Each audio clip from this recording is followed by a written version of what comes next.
दोस्तों, आज मैं आपको एक मजेदार और इमोशनल एपिसोड की कहानी सुनाने वाली हूँ। द एटिपिकल फैमिली सीजन 1 का 5वां एपिसोड। अगर चौथा एपिसोड नहीं देखा है तो टेंशन मत लो, लिंक डिस्क्रिप्शन में है। चलो शुरू करते हैं। दाह और गजू जो एक जटिल रिश्ते में उलझे हैं, एक पल के लिए करीब आते हैं। दाह को ऐसा महसूस होता है कि कोई उन्हें देख रहा है। ये बेचैनी उसके चेहरे पर साफ झलकती है। वह अचानक अपने कमरे में लौटकर अतीत की कड़ियां जोड़ने की कोशिश करती है। उसे याद आता है कि उसने परिवार के रजिस्ट्रेशन से जुड़े कुछ कागजात तैयार किए थे। दूसरी ओर गजू अपने कमरे में उन दस्तावेजों को देख रहा होता है, उलझनों और सवालों से घिरा हुआ। वह फायर फाइटर टीम की अपनी तस्वीर देखते हुए सोचता है, क्या मैंने सच में दाह को आग से बचाया था? क्या मुझे अतीत में वापस जाकर यह सब देखना चाहिए? दाह अपने कमरे में लेटी रहती है, अपने भीतर की बेचैनी को शांत करने की कोशिश करती हुई। वह खुद से कहती है, कभी तो मुझे पता चलेगा कि ये लोग सामान्य नहीं है। उसकी यह उलझन तब और बढ़ जाती है जब वह खिड़की से किसी की परछाई देखती है। वह डरी हुई महसूस करती है, जैसे कोई रहस्य उसकी जिंदगी के दरवाजे पर दस्तक दे रहा हो। दाह अपनी उलझन साझा करने के लिए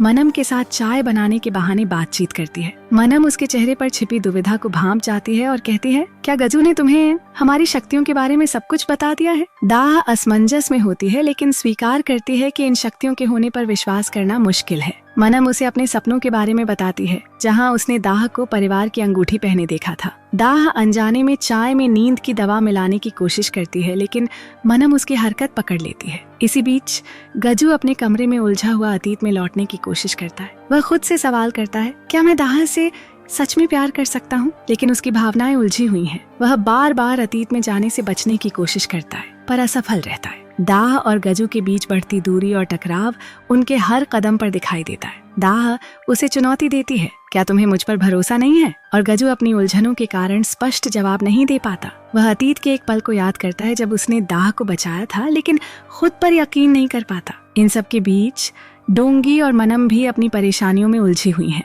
डोंगी किसी खोई हुई चीज को लेकर परेशान है और उसे ढूंढने की कोशिश करती है। वह दाह के कमरे में आती है, लेकिन उसे वहां नहीं पाती। दाह गजू के कमरे में छिपी हुई होती है, रहस्य और डर से भरी। डोंगी गुस्से और संदेह के साथ परिवार के सामने सच का पर्दाफाश करने की कोशिश करती है। डोंगी अपनी माँ के खोए हुए गहने के लिए दाह पर आरोप लगाती है। गुस्से और संदेह से भरी डोंगी कहती है, माँ का गहना इसने चुराया है और कौन चुरा सकता है? गजू बीच बचाव करते हुए पलटकर कहता है, तुम भी तो चुरा सकती हो। लेकिन डोंगी को गुस्सा आता है। वह दाह के पास जाकर उसकी जेब में कुछ देखती है। यह एक दस्तावेज है जिसे वह बाहर निकालकर सबके सामने रख देती है। सभी की निगाहें उस कागज पर टिक जाती हैं, जो एक मैरिज रजिस्ट्रेशन का फॉर्म होता है। डोंगी का चेहरा हैरानी और नाराजगी से भर जाता है। वह गजू और दाह की तरफ देखते हुए पूछती है, ये तुम्हारे पास क्या कर रहा था? दाह घबराते हुए कहती है, ये तुम्हारी दराज में था, मैं बस इसे देख रही थी। लेकिन गजू की फैमिली उसके जवाब से संतुष्ट नहीं होती। वे गजू से पूछते हैं, क्या ये सच है?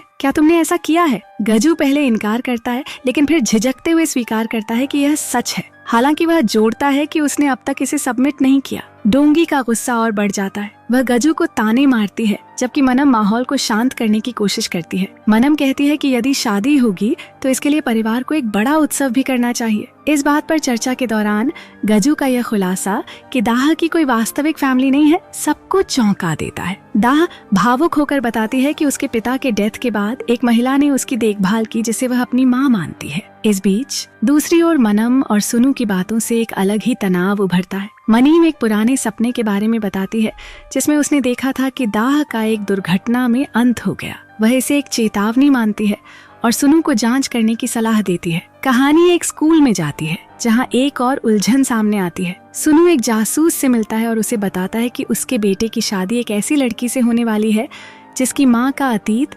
संदिग्ध है। जासूस लड़की और उसकी माँ की जांच करता है और परिवार के गहरे रहस्यों का पर्दाफाश करता है। फिर दृश्य फैमिली मीटिंग में लौटता है, जहां दाह की मौजूदगी को लेकर कई सवाल उठाए जाते हैं। एक महिला परिवार पर आरोप लगाती है कि उन्होंने दाह को अपनाया, लेकिन उसे घर का सदस्य नहीं माना। वह कहती है कि यदि वे उसे अपने घर में रख रहे हैं तो उसे कम से कम उसका अधिकार और सुरक्षा मिलनी चाहिए। मनम इस बात पर जोर देती है कि दाह परिवार का हिस्सा है। वह सभी को शांत करती है, लेकिन गजू की माँ और दाह के बीच का तनाव कम होने का नाम नहीं लेता। गजू अपनी माँ से सवाल करता है कि क्या यह सब उसी की योजना थी? दाह भी अपनी माँ से बात करती है, ये कहती हुई कि उसे ऐसा कुछ करने की जरूरत नहीं थी, लेकिन उसकी माँ कहती है कि उसे खुद की और दाह की सुरक्षा के लिए यह सब करना पड़ा। दाह ईना की ओर धीमे कदमों से बढ़ रही थी। उसके भीतर एक अनकही बेचैनी थी जो बाहर से देखने पर किसी को महसूस नहीं हो सकती थी। ईना, जो हमेशा आत्मविश्वास से भरी रहती थी, आज कुछ असहज सी दिख रही थी। दाह ने हल्की आवाज में पूछा,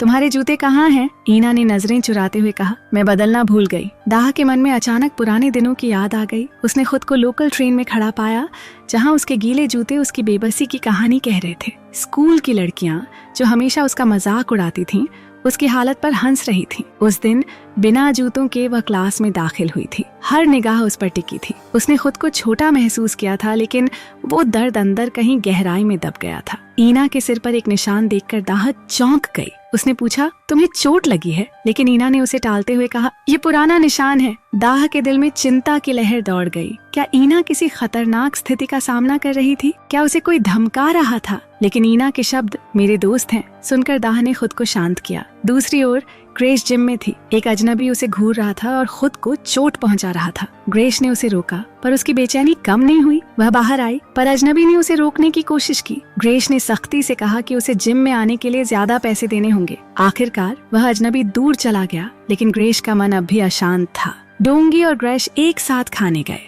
वहाँ डोंगी ने अपने भाई की शादी और उसके साथ जुड़ी परेशानियों का जिक्र किया। वह लड़की उनके परिवार के लिए सही नहीं थी, लेकिन ग्रेस ने उसकी बातों को हल्के में लेते हुए कहा, अगर उसे 50 करोड़ की बिल्डिंग मिलने वाली है तो उसने घड़ी क्यों चुराई? डोंगी चौंकी। तुम्हें ये कैसे पता? ग्रेस ने मुस्कुराते हुए जवाब दिया, जिम में हर कोई ये बात जानता है। दाह के जीवन की उलझनें बढ़ती जा रही थी। गजू, जो कभी उसका साथी था, अब उससे अजीब सवाल पूछ रहा था, तुम ही क्यों हो जो मुझे पास्ट में देख सकती हो? गजू का गुस्सा और दाह की बेबसी एक अजीब सी खामोशी में घुल गई। दाह ने जवाब दिया, मुझे नहीं पता, लेकिन उसके शब्द गजू के भीतर एक आग सुलगा गए। गजू अचानक गायब हो गया और वह उस पल में पहुंच गया जब दाह ने उसे थप्पड़ मारा था। वर्तमान में लौटकर गजू ने दाह के खुले हुए जूतों के फीते बांधे। वह चुप था, लेकिन उसके हाथों का स्पर्श बहुत कुछ कह रहा था। दाह ने उसे देखा और कहा, तुम कहाँ थे? क्या तुम फिर से मुझसे मिले थे? गजू ने कोई जवाब नहीं दिया। दाह ने धीरे से कहा, जो 13 साल पहले हुआ वह मेरे लिए एक सीख थी। जूतों की फीते बांधते हुए डोंगी ने दाह को कहा, अगर ये जूते भागने के लिए पहने हैं तो फीते कस कर बांध लेना। दाह ने हल्की मुस्कान के साथ कहा, मैं क्यों भागूं? उसने फैसला किया कि वह ईना के स्कूल जाएगी और उसके जूते लौटा देगी। ईना ने कमरे में हल्के कदमों से प्रवेश किया। उसका चेहरा शांत था, लेकिन उसकी आंखों में एक अजीब सी बेचैनी झलक रही थी। वह धीरे धीरे अलमारी की ओर बढ़ी और घड़ी को उठाने लगी। उसकी निगाहें चमकती हुई घड़ी पर टिक गईं। उसने धीमे से कहा, यह मुझ पर अच्छी लगेगी। लेकिन वह अकेली नहीं थी। कोने में छिपकर खड़ा गजू उसकी हर हरकत देख रहा था। वह हैरान था और अंततः उसकी आवाज गूंजी, तुम घड़ी क्यों चुरा रही हो? मुझसे मांग लेती, मैं तुम्हें लाकर दे देता। ईना थोड़ी घबराई, पर तुरंत अपने आत्मविश्वास को समेटकर बोली, तुम्हें क्या लगता है मुझे ऐसा करने की जरूरत नहीं है। गजू ने उसे समझाने की कोशिश की, ये सब क्यों? अगर तुम्हें कुछ चाहिए तो तुम मुझसे सीधे कह सकती हो। लेकिन ईना ने उसकी बात को अनसुना कर दिया और कमरे से बाहर चली गई। दाई उस दिन ईना के स्कूल पहुंची थी। उसने ईना के बारे में पूछा, लेकिन किसी ने उसे नहीं पहचाना। तभी उसने देखा ईना स्कूल के मैदान में खड़ी थी। उसके साथ हैरी था। दाई ने पास जाकर कहा, मैं तुम्हारे लिए जूते लाई हूँ। लेकिन ईना ने उनकी ओर देखने से इनकार कर दिया। हैरी ने धीमी आवाज में ईना से पूछा, ये कौन है? तुम्हारी माँ? ईना ने जल्दी से मना कर दिया। दाई ने ईना से अकेले में बात करने का आग्रह किया। जब दोनों अकेले हुई तो दाई ने उसे घड़ी और जूतों का जिक्र किया। तुमने रिम के लिए घड़ी चुराई और अपने जूते भी दे दिए, लेकिन ये ठीक नहीं है। तुम्हारे परिवार को यह सब पता होना चाहिए। मैं तुम्हारे पिता से बात करूंगी। ईना के चेहरे पर गुस्सा झलक आया। उसने सख्त लहजे में कहा, तुम ऐसा नहीं कर सकती। मुझे पता है कि तुम मेरे पिता से शादी करना चाहती हो ताकि उनकी गार्जियन बनकर हमारी बिल्डिंग हासिल कर सको। तुम्हारी 2 शादियों की झूठी कहानियां मुझ पर असर नहीं डालेंगी। दाई ने गहरी सांस लेते हुए पूछा, तुम ये सब कैसे जानती हो? ईना ने तीखे स्वर में जवाब दिया, अगर तुमने मेरे बारे में कुछ बताया तो मैं भी तुम्हारे सारे राज खोल दूंगी, इसलिए चुप रहना ही तुम्हारे लिए बेहतर होगा। स्कूल में सब कुछ शांत नहीं था। गजू ने दाई को देखा, लेकिन दाई ने उसे नजरअंदाज करते हुए तेज कदमों से भागकर ऑडिटोरियम में छिपने का प्रयास किया। तभी एक सिक्योरिटी गार्ड ने कमरे के दरवाजे को बाहर से लॉक कर दिया। दाई खुद को कमरे में बंद पाकर घबरा गई। उसने अपने पिता को कॉल किया, लेकिन फोन की बैटरी जल्द ही खत्म हो गई। अकेली और परेशान दाई ने कमरे के कोने में पड़े सामान को देखा। उसकी यादें उसे अतीत में खींच ले गईं। वह स्कूल के उन दिनों को याद करने लगी जब उसे स्टोरेज रूम में बंद कर दिया गया था। बच्चों ने उसे मजाक के तौर पर लॉक किया था।